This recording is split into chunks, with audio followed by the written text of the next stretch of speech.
the summer of 2003, the Whitman family, Mark, Jenna, and their 10-year-old daughter, Emily, packed up their silver Ford Explorer for what was supposed to be an easy, relaxing road trip from Boise, Idaho, toward Yellowstone National Park. The weather was clear, traffic was light, and Mark had even called his brother that morning to say the trip felt weirdly peaceful, but somewhere between mile marker 214 and 220 along Highway 55, the Explorer seemed to slip out of reality. No emergency calls were made. No gas stations reported seeing them. By the time their relatives realized, they weren't answering phones. The family had already been missing for hours, and the clock was ticking. When investigators first searched the route, they expected the usual signs of a roadside accident, broken glass, tire marks, a dented guardrail, something. Instead, the highway looked untouched, as if no vehicle had passed through at all. State troopers walked miles of riverbanks and forest edges, calling the family's names into the tall pines that only echoed the sound back. The absence of evidence was unnerving. Cars don't just vanish on open roads, especially not an entire family with no history of problems, no debts, no enemies, and no reason to run.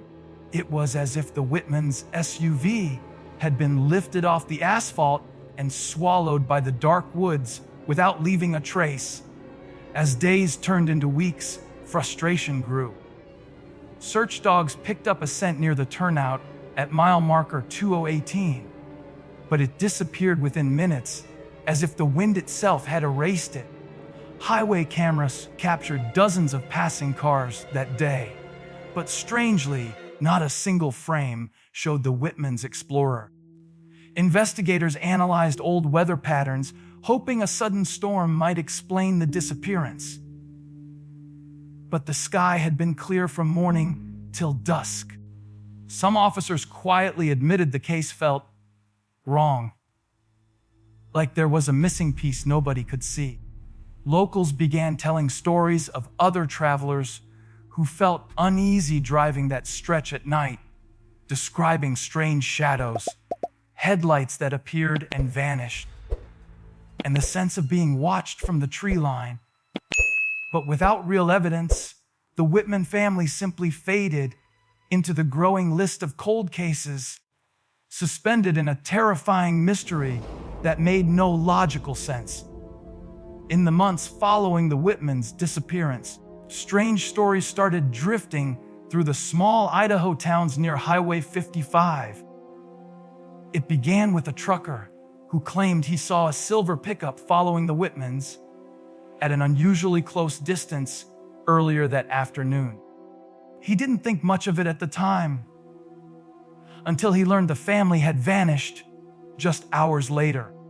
Other drivers later reported seeing the same kind of truck parked near the tree line around mile marker 218, facing the road with its headlights off. Investigators couldn't confirm any of these sightings, but the details were eerily consistent.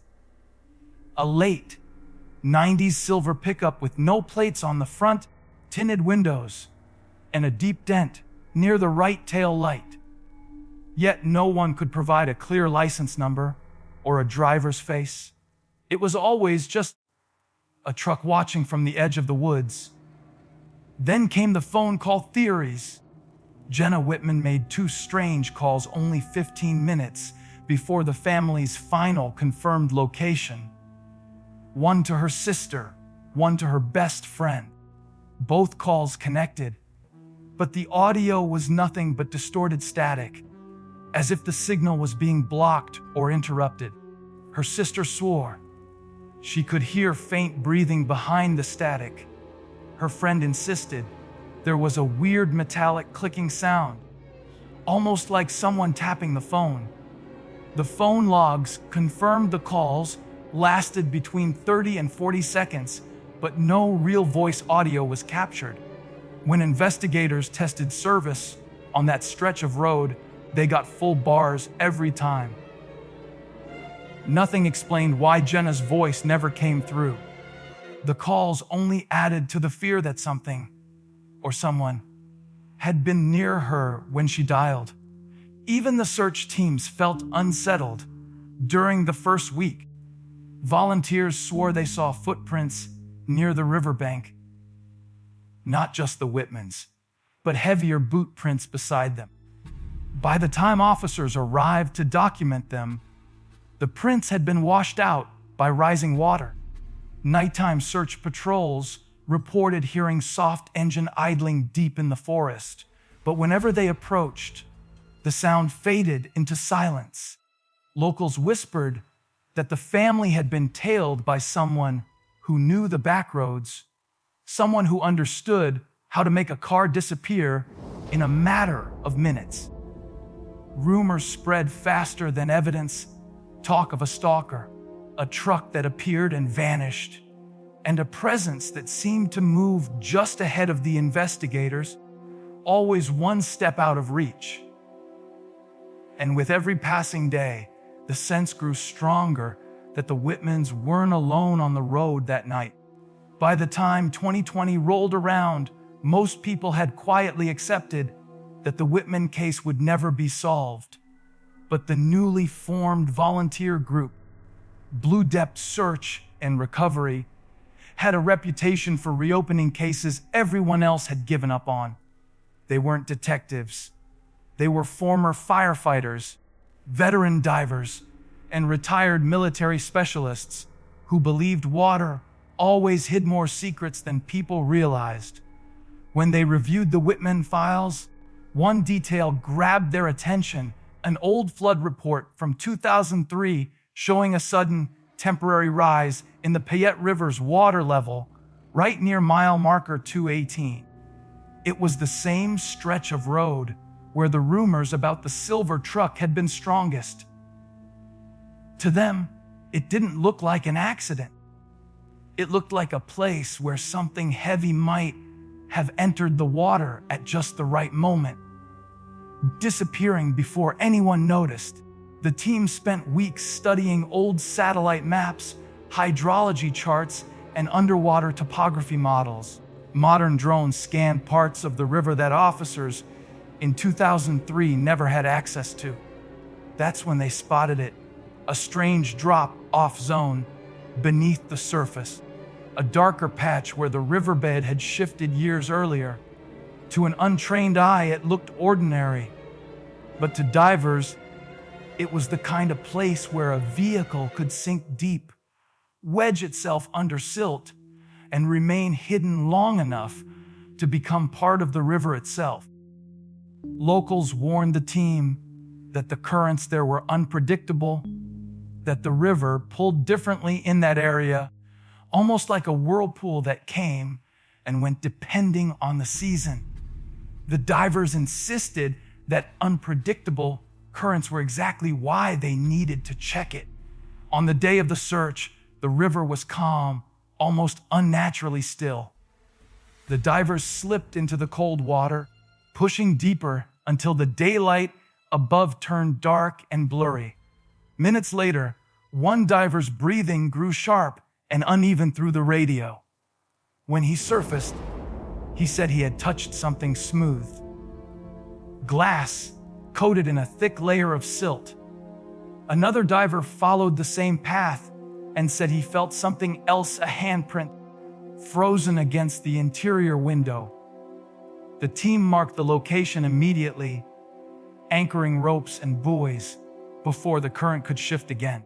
The air on the riverbank grew tense as they prepared to bring up whatever was buried below. None of them spoke out loud, but every single person felt the same thing. Whatever was down there had been waiting a very, very long time to be found. When the winch finally tightened around the object buried beneath the river's surface, everyone on the bank fell silent, inch by inch. The outline began to form beneath the churning water. First the roof, then the shattered headlights, then the mud-coated grille of a 2002 Ford Explorer, the same make and model the Whitmans drove. The SUV rose like a ghost breaking the surface after years of suffocating silence, wrapped in river vines and covered in thick gray silt. Even before it fully emerged, the divers noticed strange details. The windows weren't broken, but the passenger side door was slightly ajar, as if someone had tried to escape before the water swallowed them. It wasn't the look of a peaceful accident. It looked like a struggle frozen in time. Once the SUV was dragged onto the riverbank, investigators and divers crowded around it. They expected the usual signs of a submerged accident: collapsed seats, shattered glass, tangled seatbelts, maybe personal belongings floating loose in the cabin. Instead, they found something deeply unsettling. The backseat seatbelts had been cut, not frayed or snapped, but sliced cleanly with a sharp blade. Emily's small purple backpack was still there, muddy but intact, lying on the floor as if it had been dropped during panic. But the most disturbing detail was her stuffed rabbit, the one she never traveled without, placed upright on the dashboard, perfectly positioned as though someone had set it there intentionally. Its fabric was waterlogged, but its glass eyes stared forward, untouched by the chaos around it. That single detail sent chills through even the most seasoned officers. As they circled the vehicle, one diver ran his gloved hand along the rear window and felt something rough beneath the algae and mud. When they sprayed it clean, 4 long, jagged scratch marks appeared, deep, uneven, and dragging downward toward the waterline. The marks looked desperate, like someone had clawed at the glass from the inside with every ounce of strength they had left. Investigators exchanged uneasy glances, whispering about how the scratches could have been made before the car fully sank. They found no shattered glass inside the SUV, no signs the windows were ever broken from the outside. Whatever happened inside that vehicle happened in those final moments before the river sealed the truth beneath 17 years of silence. Inside the SUV, wedged tightly inside the glove compartment, divers found a waterlogged disposable camera, one of those cheap, plastic 35mm models families used on road trips before smartphones existed. The casing was cracked, the film swollen, and most experts assumed the river had destroyed everything. But to everyone's surprise, the film inside was still intact enough to develop. When the photos came back, one investigator described the feeling as opening a door you never wanted to see behind. Most of the pictures were harmless, blurry snapshots of gas stations, Emily smiling in the back seat, a few trees, Jenna leaning against the hood of the SUV. Normal moments. Happy moments. But the final 3 frames looked different. Taken quickly, crookedly, almost in a panic. The second to last photo showed the Explorer pulled over on the shoulder at night, headlights shining forward into empty darkness. But what sent a shiver down every spine was the glow of another pair of headlights behind them, just a few feet from the bumper. Too close for comfort, too close for any normal stop. The truck behind them looked like the same unidentified silver pickup witnesses claimed to have seen years earlier. No license plate was visible. The windows were completely blacked out, absorbing the flash like a void. And standing outside the driver's side window was a tall, motionless figure. His face wasn't clearly captured, just the outline of a man in a heavy jacket, angled toward the Whitman's SUV as if waiting for someone inside to open the door. Then came the final photo, the one no detective ever forgot. It appeared to have been taken from the front passenger seat, Jenna likely holding the camera. The flash illuminated her reflection in the side mirror, her wide, terrified eyes staring directly into the lens. The man outside the window was closer now, his hand pressed against the glass, fingers splayed. The expression on Jenna's face showed that she knew something was terribly wrong. Investigators leaned in, studying every pixel, every shadow. The man's face remained obscured, but one detail stood out: the shape of something strapped over his mouth and jaw, like a mask or respirator. No one could identify him. No one recognized the truck, and no record existed of any vehicle matching it in the state that year. Not stolen, not registered, not reported.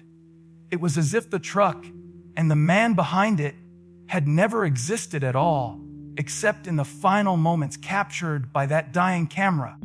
For weeks after the discovery, investigators tried to identify the masked man, the truck, anything that could explain the Whitmans' final hours.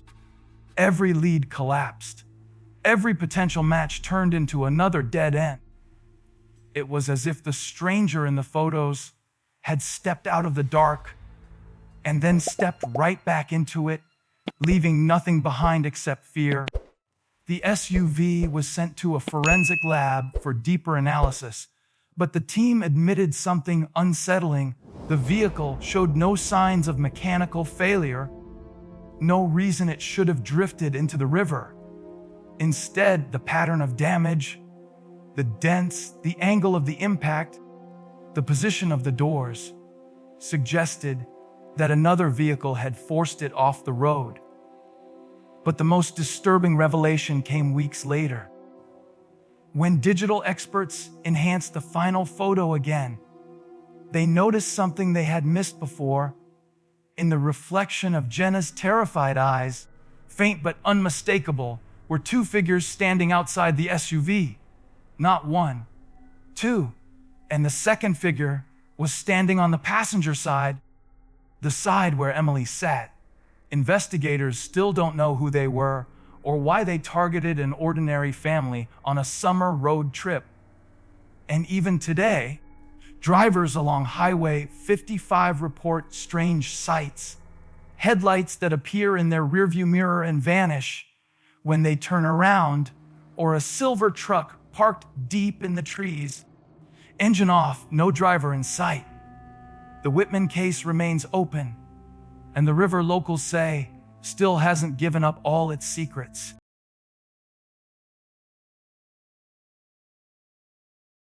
If you liked this video, don't forget to hit that like button, share it with your friends, and drop your thoughts in the comments below. Most importantly, subscribe and hit the bell icon so the next secret finds you first.